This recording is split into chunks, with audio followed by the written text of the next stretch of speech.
Hello guys. तो आज हमारी सेकंड वीडियो होगी 2D डीपी में।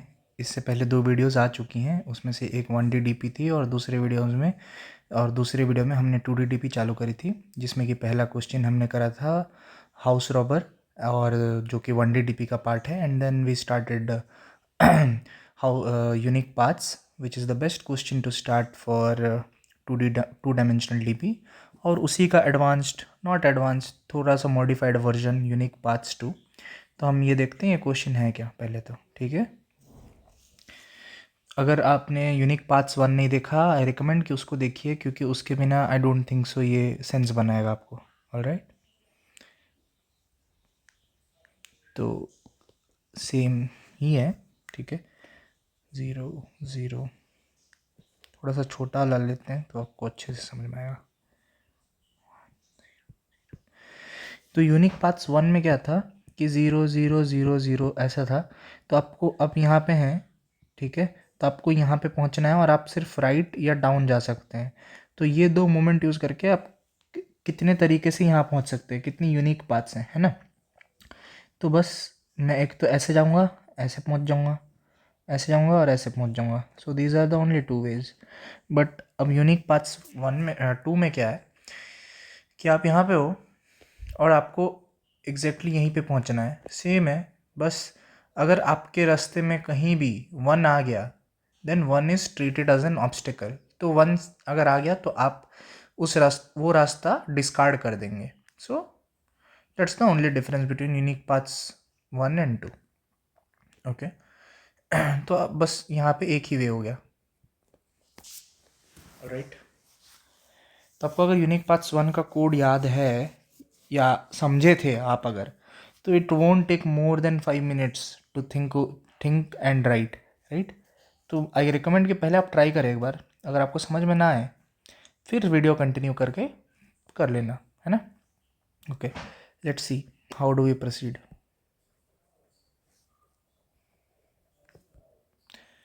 तो पहले फंक्शन लिखेंगे, ऑलराइट। अच्छा, पहले एक 2D डीपी बनाएंगे।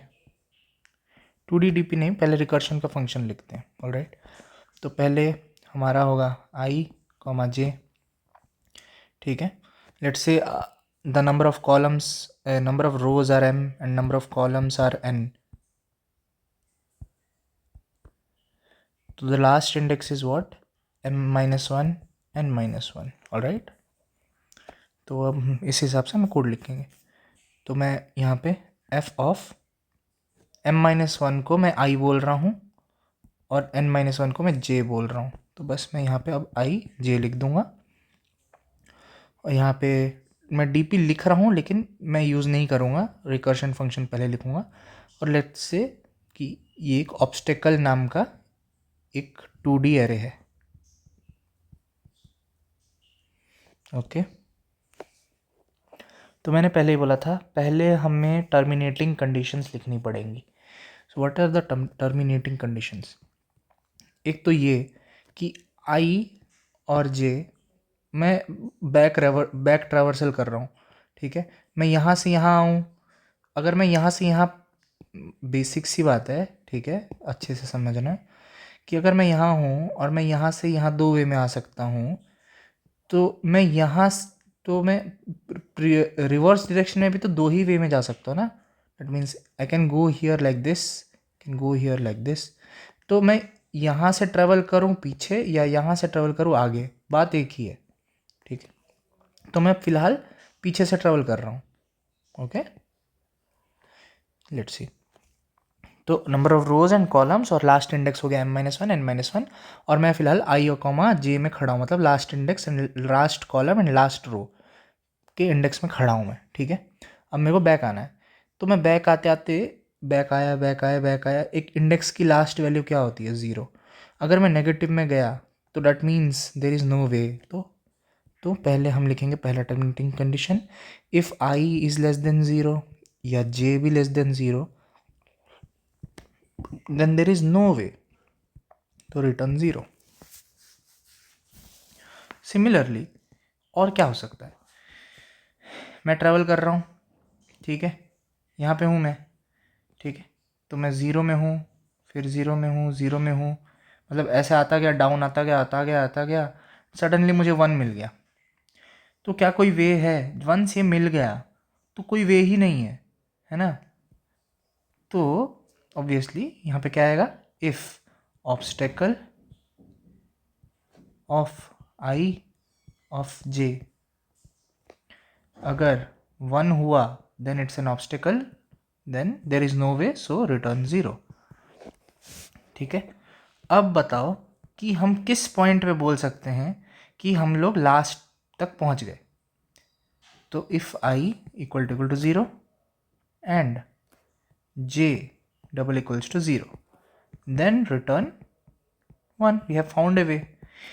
लेकिन ये सीक्वेंस जो है लिखने का, ये बहुत मैटर करेगा इस क्वेश्चन में, और यही है बेसिकली की इस क्वेश्चन को करने का।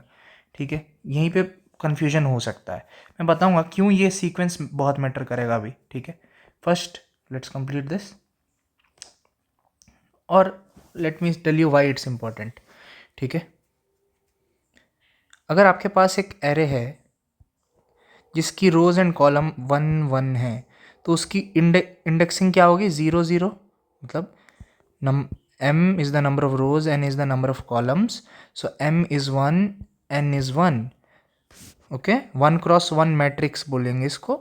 तो वहाँ पे नंबर इंडेक्सिंग क्या होगी? 0,0 होगी, है ना? तो लेट्स से पहला ही एक ही एलिमेंट है और वो एक ही एलिमेंट एक ऑब्स्टेकल है, और अगर मैंने इसको मैंने यहाँ लिख दिया तो क्या ये एक वे दे देगा? इसका करेक्ट आंसर क्या है? There is no way, there is no way. पहला ही हमारा आइटम ऑब्स्टेकल है, तो the number of ways are zero, the answer should be zero. पर अगर ये सोचिए कि अगर मैंने इसको, ये पूरा को अगर मैंने सबसे पहले यहाँ लिख दिया, तो if i double equals to zero and j double equal to zero this will become true and I return one, तो गलत आंसर आ जाएगा, राइट? तो पहले इसको जिस कंडीशंस में फेल हो सकता है पहले उसको लिख लेंगे। अब इनमें से किसी भी कंडीशन में फेल नहीं हुआ, that means we are safe, and then we can check for the successful condition, कहाँ पे हम पहुँच गए लास्ट तक, वो कंडीशन हम चेक कर सकते हैं। ठीक है गाइज, तो अब मैं यहाँ हूँ, ठीक है, और मेरे को यहाँ आना है 0,0 में, तो मैं इधर ऊपर जा सकता हूँ या लेफ़्ट जा सकता हूँ, राइट?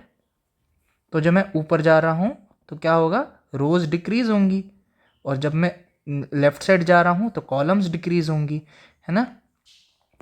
तो साइमल्टेनियस मूवमेंट नहीं हो सकता, इधर मैं ऊपर जा सकता हूँ या लेफ़्ट जा सकता हूँ। तो बस हम फंक्शन कॉल करेंगे, int left is equals to f of, क्या क्या थे पैरामीटर्स न, अगर मैं लेफ़्ट जा रहा हूँ तो क्या होगा?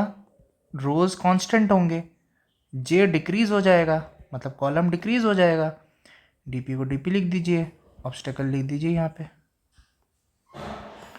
और अगर मैं ऊपर जा रहा हूँ, डेट मीन्स टॉप जा रहा हूँ, तो रोज़ डिक्रीज़ होंगे और कॉलम्स कांस्टेंट होगा, डीपी एंड ऑब्स्टेकल। और मैं रिटर्न क्या करूँगा? Top plus left. मैं क्यों ये रिटर्न कर रहा हूँ आपको पता है, राइट? क्योंकि जब मैं लेफ़्ट यहाँ पे लिख रहा हूँ तो मैं सिर्फ लेफ़्ट नहीं जाऊँगा, लेफ़्ट के अंदर बहुत सारे अप भी हो सकते हैं, मतलब टॉप भी हो सकते हैं। समझ रहे हो मैं क्या कह रहा हूँ? जब मैं इस लेफ़्ट नाम के फंक्शन, लेफ़्ट नाम के वेरिएबल के अंदर इस फंक्शन को कॉल करूँगा, तो जब ये फंक्शन बनेगा इसकी फिर से एक कॉपी बनेगी यहाँ पे, ये सेम, ये पूरी सेम कॉपी बनेगी, ठीक है, अंदर ही एक सेम सी कॉपी बनेगी, और उस फंक्शन के अंदर भी एक टॉप और लेफ्ट होगा ना, है ना? तो जब मैं लेफ्ट लिखता हूँ दैट डजेंट मीन मैं लेफ्ट जाता जा रहा हूँ, एक लेफ्ट के अंदर बहुत सारे टॉप भी होंगे, उस लेफ्ट के अंदर लेफ्ट भी हो सकता है, ठीक है?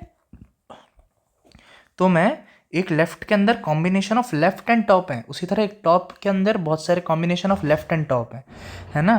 तो अब क्या होगा कि मैं इससे भी पहुंच सकता हूँ, इससे भी पहुंच सकता हूँ लास्ट तक, तो नंबर ऑफ टोटल वेज क्या हो जाएंगे? इन दोनों का कॉम्बिनेशन, राइट?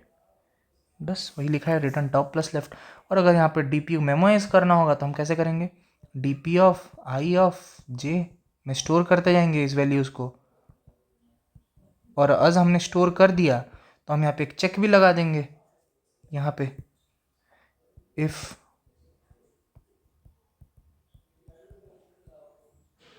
जी चेक करेंगे कि ये is not equals to -1, then return dp of i of j। इसको थोड़ा अच्छे से लिख देते हैं।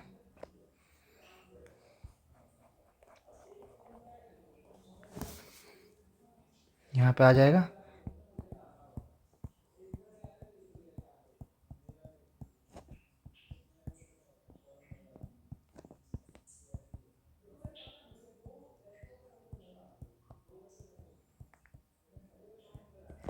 बस that's how you memorize, that's the code. I hope आप सबको समझ में आ गया होगा। ठीक है, ओके, बाय बाय।